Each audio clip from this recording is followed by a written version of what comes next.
Let's take a look at graphing tangent and cotangent functions. So here we have two functions. F of x equals a tangent b times x minus c plus d. Here's just a big function. We can put numbers in place of a, c, and d, and that will change the way the graph looks.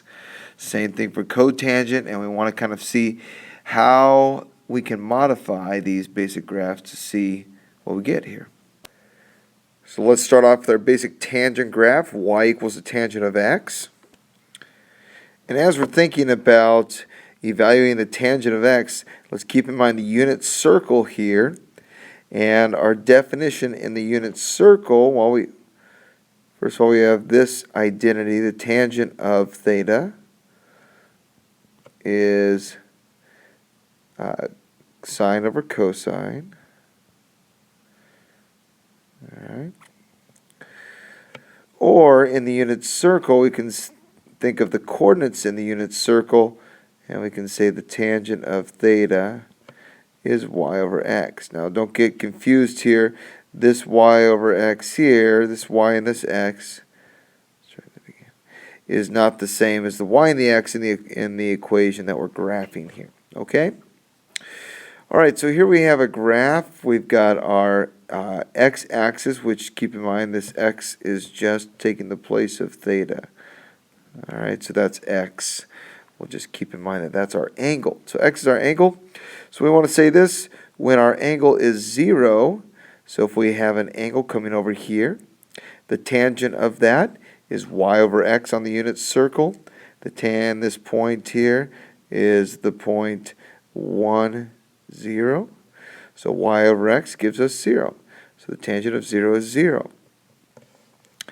If we come up here to 90 degrees there, or pi over 2, we have the point 0, 1.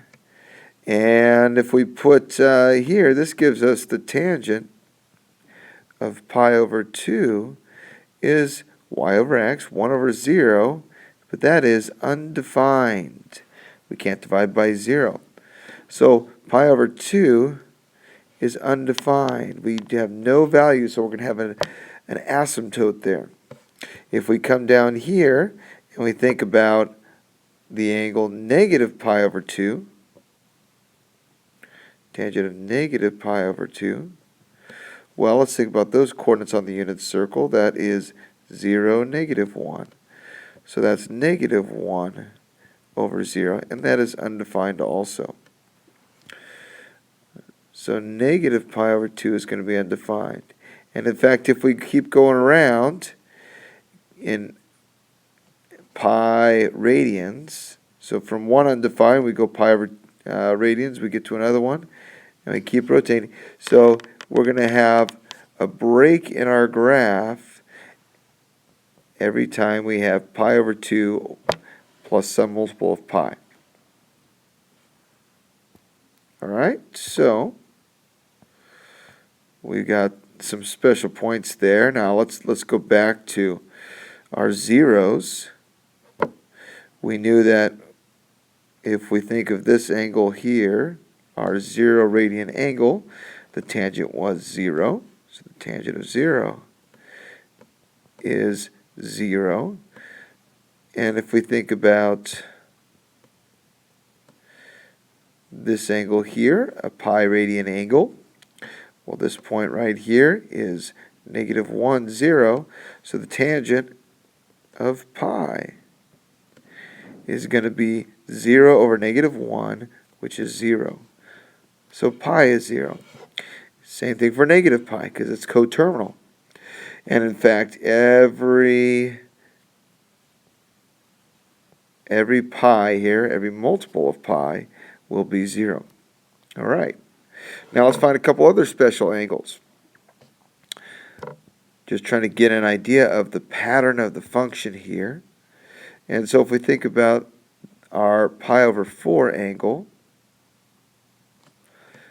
like this, well, this has the coordinates root 2 over 2 and root 2 over 2. And when you put y over x there, you get the tangent of pi over 4 is going to be 1. So pi over 4, which is halfway between 0 and pi over 2, is going to give us a tangent of 1. If we go the other way down here, well, this is going to be root 2 over 2 and negative root 2 over 2. So this angle right here is negative pi over 4. And so that tangent is going to be negative 1 because we're putting y over x, and since these are the same, we're going to have a tangent of negative 1. All right? And we can find more, but it turns out that this is just a curve that looks like this. And we have asymptotes at pi over 2 and negative pi over 2. And in fact, every angle that has a reference triangle of 45 degrees, or pi over 4, will have a tangent of 1 or negative 1. And it will continue to have this pattern. So here we have pi, 3 pi over 2. This has a reference angle of pi over 2. This is a 0 reference angle. Halfway in between is our pi over 4 reference angle. All right, so halfway between pi and 3 pi over 2 is this angle right here. Okay, that is 5 pi over 4. So it will have a tangent of positive 1, and over here we'll have negative 1. And the pattern continues. So the key here is to find the asymptotes, which are at pi over 2, and negative pi over 2, and then every pi apart. So we see the period as pi, and this is going to repeat and continue to repeat. We'd have part of it down here. We'd have part of it down here. So we find the asymptotes first, find the zeros, which are always halfway between the asymptotes, and then we find the at the quarter distance between the asymptotes, and at the 3/4 distance, we'll have these 1 and negative 1. Now let's quickly look at a few transformations here. Here we have y equals 3 times the tangent of x. Well, what's that going to change? It's not going to change the asymptotes. That 3 is only going to change the y values. So we still have asymptotes at pi over 2 plus n pi, we say. We still have zeros. The zeros don't change because when you multiply 3 times 0, you get 0. So the zeros are the same. The only difference is instead of going up 1 at 45, or pi over 4, we're going to go up 3. And instead of going down negative 1, we're going to go down to negative 3 for negative pi over 4. So this is, with this scale, it's going to look pretty much like a straight line. Okay, but halfway, again, at the quarter distance, right here, if we were to take this distance here, and we're to split it into quarters, at the 1/4 distance, we're going to be at that a value, which is 3 in this case. Halfway between the asymptotes, we're at 0. And at the 3/4 mark here, we're up at the positive value. Okay. Oh, let's try that again. A little bit of a curve going on here. Okay. And it just repeats. So we have a period. Tangent has a period of pi because the asymptotes repeat, and this curve repeats every pi. All right? See just a piece of the curve here. There we have it.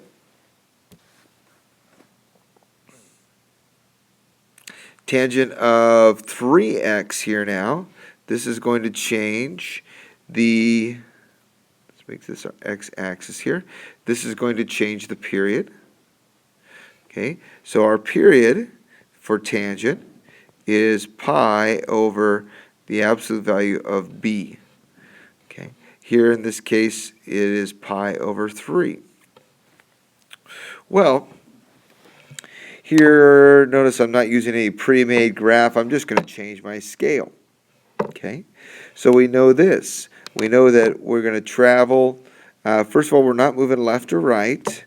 That C value will move the left or right. When we add or subtract inside the parentheses, that'll move it left or right.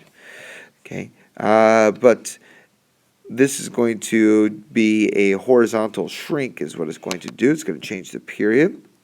So let's go ahead and do this. Let's go half the period to the right of 0, because notice when you plug in 0 here, plug in 0, you're going to get tangent of 0, which is 0. Now we'll deal with the plus 1 later. Let's just talk about this, and then we'll talk about any shifts up, down, left, or right. So our asymptotes will be the same. Also notice we haven't, whoops, move that over.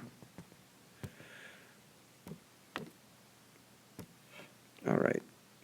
So I want to go to, notice I haven't put any scale in yet, and I'll show you why here in just a moment. But I'm going to say the period is 4 spaces long. Let's just leave it at that. Okay? This period is 4 spaces long. Why did I pick 4? Well, I picked 4 because I know that the 0 is always in between the two asymptotes, and at the 1/4, we're going to be down at the A value. Our A value here is 1 and negative 1. So we'll be up at 1 here, down at negative 1. There's our 0, up at 1, up at negative 1, 0, up at 1, negative 1.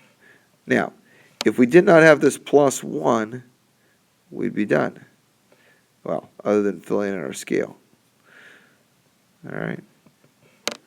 But I'm going to erase those real quickly here. And first of all, before we go any further, let's think of our scale. Our period is pi over 3. So this distance right here has to be half of that period. So that would have to be pi over 6.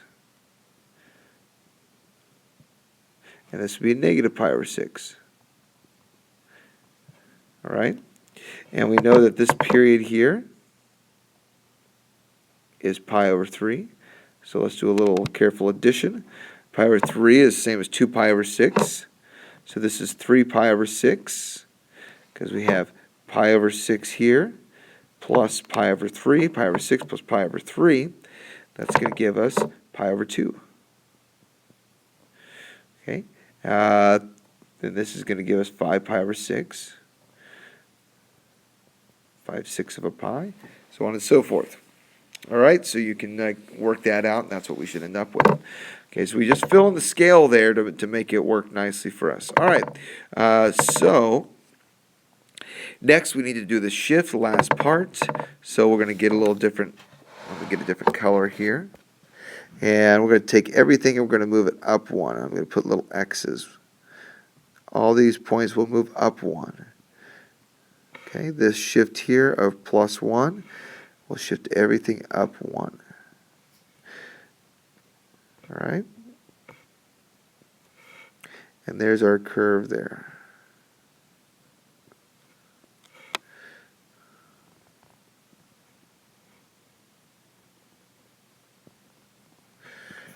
All right?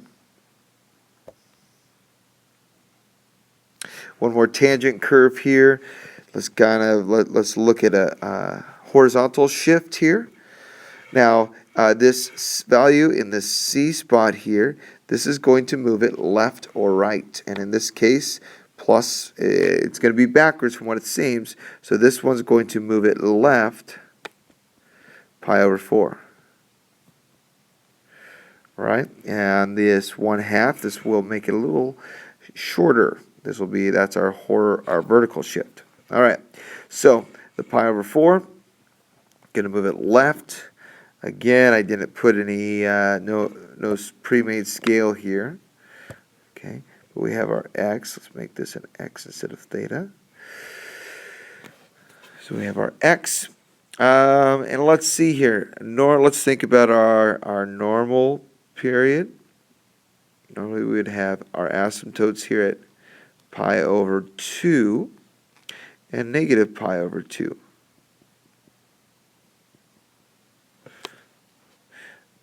But we're going to move that over. Going to move that over pi over 4. All right. So, we'll get rid of that. So our asymptotes, which would normally be at pi over 2, are going to be at pi over 4.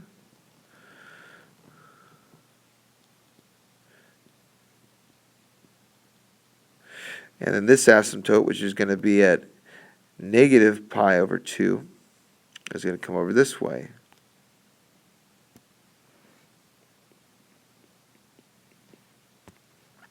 Again, I'm going to kind of choose my scale wisely. So we're going by pi over 4 here. So that will make this, every 4 squares will be pi in this case.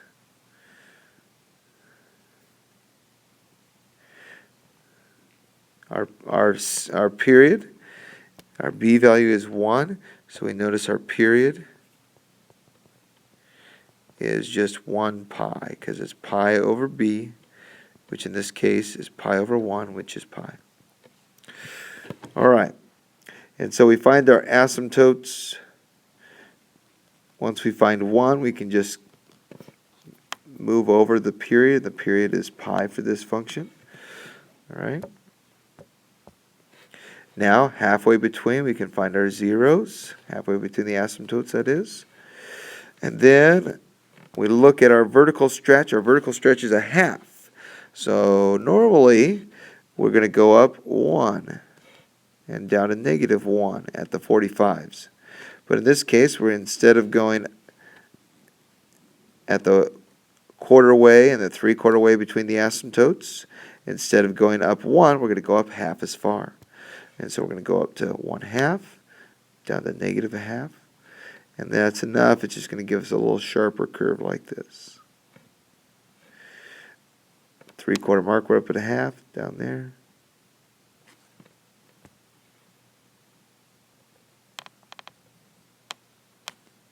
Let's try that again.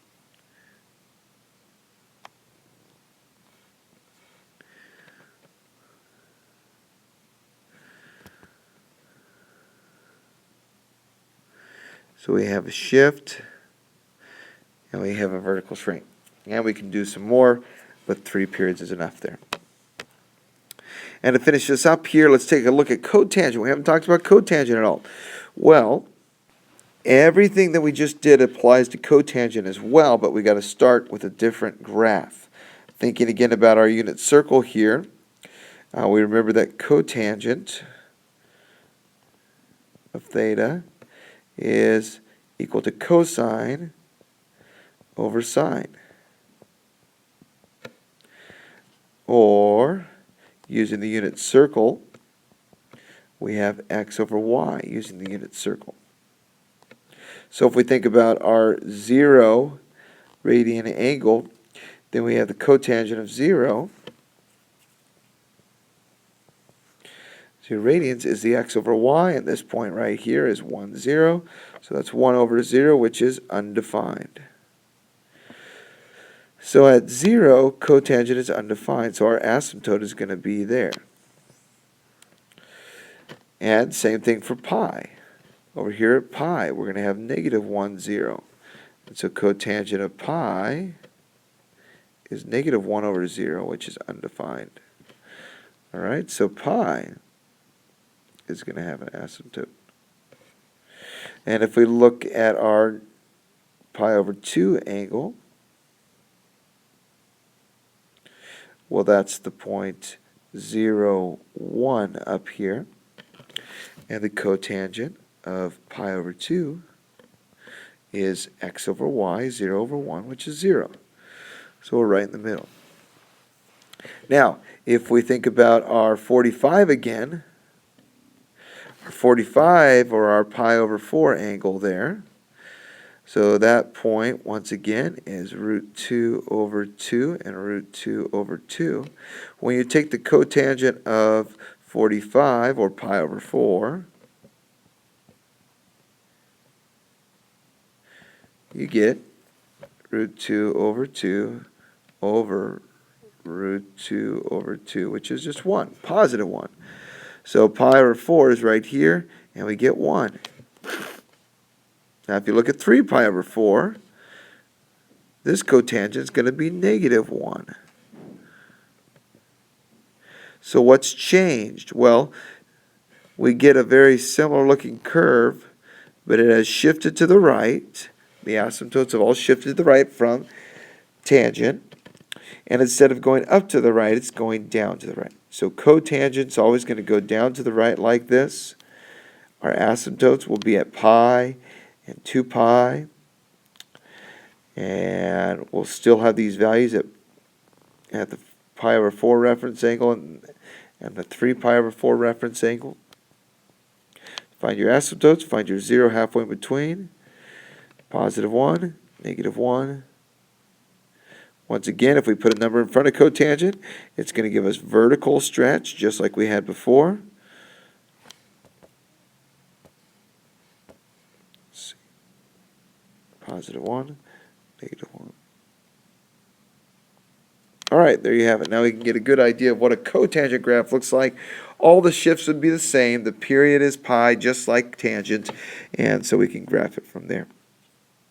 So, once again, when we're graphing tangent or cotangent, find your asymptotes, find the zeros halfway in between, then find your pi over 4 and your 3 pi over 4 reference angles, and which will be at the quarter and 3/4 of the way between the asymptotes, and that'll give you your a value and your negative a value.